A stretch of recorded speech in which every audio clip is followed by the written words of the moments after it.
السلام علیکم ورحمۃ اللہ وبرکاتہ۔ عزیز طلباء و طالبات، تعلیم و تعلم چینل پر آپ کے استقبال ہے۔ آج انشاءاللہ ہم جماعت اشتم کی پہلی غزل کی سرگرمیاں حل کریں گے۔ سب سے پہلے علامہ اقبال کے تعلق سے یہاں معلومات آپ کو مکمل کرنی ہے۔ تو پہلے اردو شعری مجموعے پوچھے گئے ہیں علامہ اقبال کے، تو 4 شعری مجموعے آپ کو لکھنے ہیں جو آپ کو پتہ ہے، یا جان پہچان سے آپ کو لکھنا ہے۔ بانگ درا پہلے میں، دوسرے میں بال جبریل، تیسرے میں ضرب کلیم اور چوتھے میں ارمغان حجاز۔ ایسے 4 آپ کو شعری مجموعے لکھنے ہیں۔ اور اس کے بعد پوچھا گیا ہے ابتدائی تعلیم، اعلیٰ تعلیم، ڈاکٹریٹ اور بیرسٹری، چاروں چیزوں کے بارے میں لکھنا ہے۔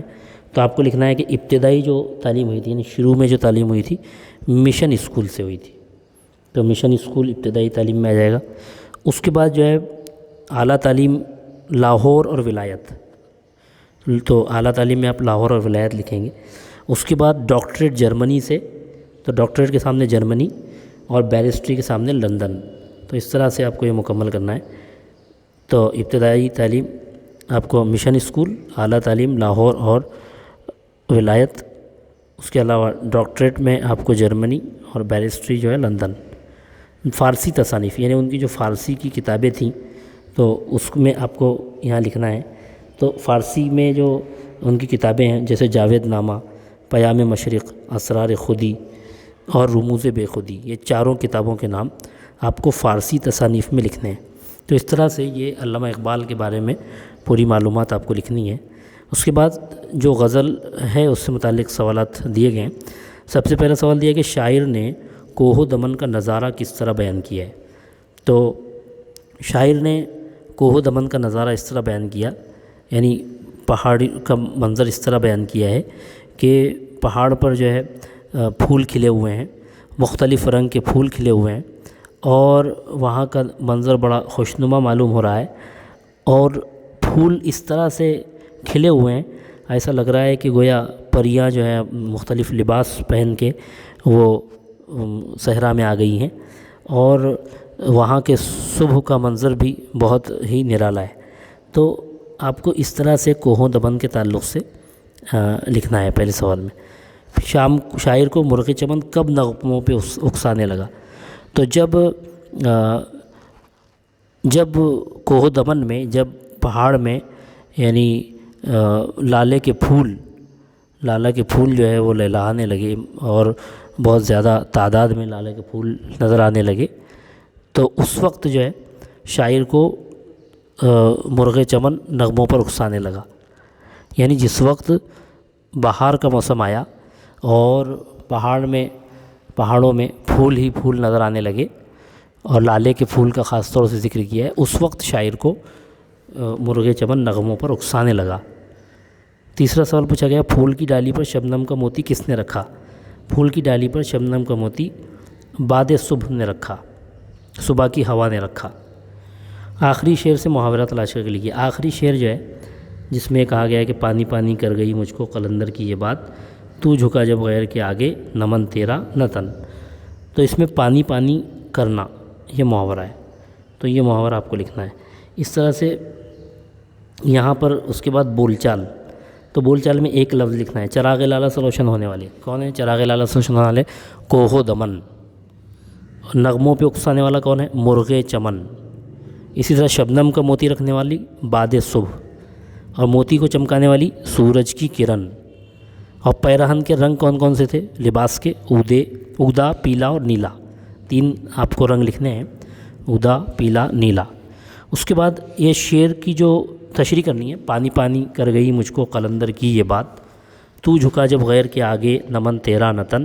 اس شعر میں شاعر نے اس بات کو بیان کرنے کی کوشش کی ہے کہ مجھ کو ایک اللہ والے کی یہ بات پانی پانی کر گئی، کہ یعنی مجھ کو شرمندہ کر گئی۔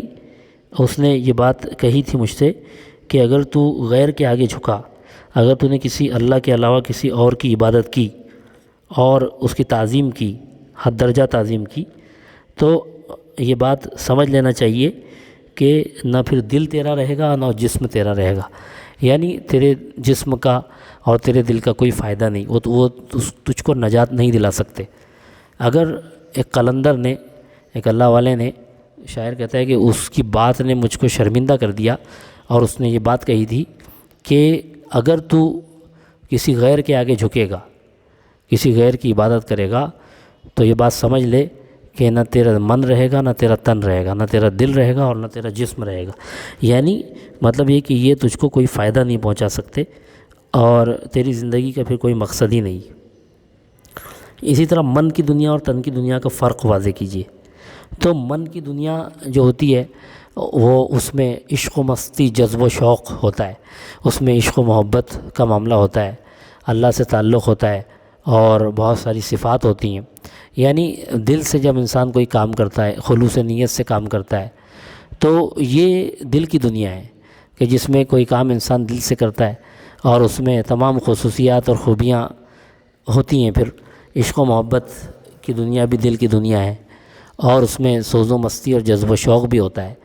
یعنی اس میں محبت کی کیفیات، عشق کی کیفیات بھی اور حالتیں بھی جمع ہوتی ہیں۔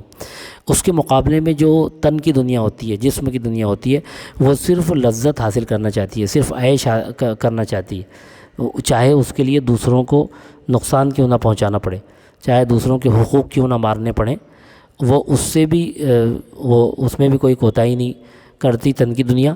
تو تن کی دنیا صرف اپنا فائدہ حاصل کرنے کا نام ہے، اور من کی دنیا جو ہے یہ عشق و محبت کا نام ہے، دوسروں کے دکھ درد بانٹنے کا نام ہے، دوسروں کے تعلق سے سوچنے کا نام۔ تو اس طرح سے آپ کو یہ فرق واضح کرنا ہے۔ اور غزل سے واو عطف کی مثالیں تلاش کر کے لکھیے۔ اب آپ کو اس میں جو واو عطف والی مثالیں ہیں، جیسے مثال کے طور پر کوہ و دمن، یہ واو عطف کی مثال ہے۔ اس کے علاوہ اگر ہم دیکھیں تو سوز و مستی اور جذب و شوق، سود و سودا مکر و فن۔ تو سوز و مستی یہ آ جائے گا، جذب و شوق آ جائے گا، سود و سودا آئے گا، مکر و فن آئے گا۔ تو اس طرح سے آپ کو یہ واو عطف کی مثالیں لکھنا ہے۔ اس کے علاوہ ذیل سے زیر اضافت، غزل سے زیر اضافت والی ترکیبیں تلاش کر کے لکھیے۔ آپ کو زیر اضافت والی ترکیبیں تلاش کرنی ہیں، جیسے چراغ لالا، یہ زیر اضافت والی ترکیب ہے۔ مرغ چمن، یہ بھی زیر اضافت ہے۔ اس کے علاوہ برگ گل ہے، باد صبح ہے، اور اس کے علاوہ سراغ زندگی ہے، اور اس طرح سے آپ کو یہاں پر یہ زیر اضافت کی ترکیبیں لکھنی ہیں۔ اس کے علاوہ آپ سے پوچھا گیا اپنے استاد سے انٹرنیٹ کے ذریعے علامہ اقبال کی شاعری کی خصوصیات معلوم کیجیے۔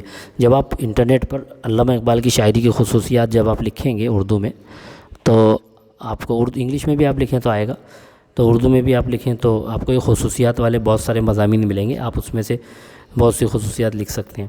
جیسے مثال کے طور پر علامہ اقبال جو ہیں یہ فطری شاعر ہیں، یہ فطرت اور قدرت کو، اللہ تعالیٰ کی قدرت کو بیان کرتے ہیں، اور یہ کوئی بناوٹی شاعر نہیں ہے کہ جن کو اشعار کہنے کے لیے بہت زیادہ یعنی یہ کہ زور لگانا پڑتا ہو، یا یہ کہ تصنع سے کام لینا پڑتا ہو، بلکہ فطری شاعر ہیں۔ اس کے علاوہ یہ یہ پیغام دینے والے شاعر ہیں، حرکت و عمل کا پیغام ہے ان کی شاعری میں، اور خاص طور سے ان کا جو اس کے علاوہ ان کی خصوصیات میں یہ بھی ہے کہ ان کا جو انداز بیان ہے بہت نرالا ہے، اور اس کے علاوہ ان کے یہاں پر اسلامی تعلیمات کو بڑے اچھے انداز سے پیش کیا گیا ہے۔ اس کے علاوہ مغربی تہذیب پر تنقید بھی ان کی شاعری کی خصوصیات میں سے ہے۔ تو اس طرح سے آپ کو بہت ساری خصوصیات وہاں ملیں گی، آپ کو اس کو نوٹ کرنا ہے۔ تو امید ہے آپ کو یہ اچھی طرح سے سمجھ میں آیا ہوگا۔ اس طرح آپ کو یہ تمام سرگرمیاں حل کرنی ہے۔ السلام علیکم ورحمۃ اللہ وبرکاتہ۔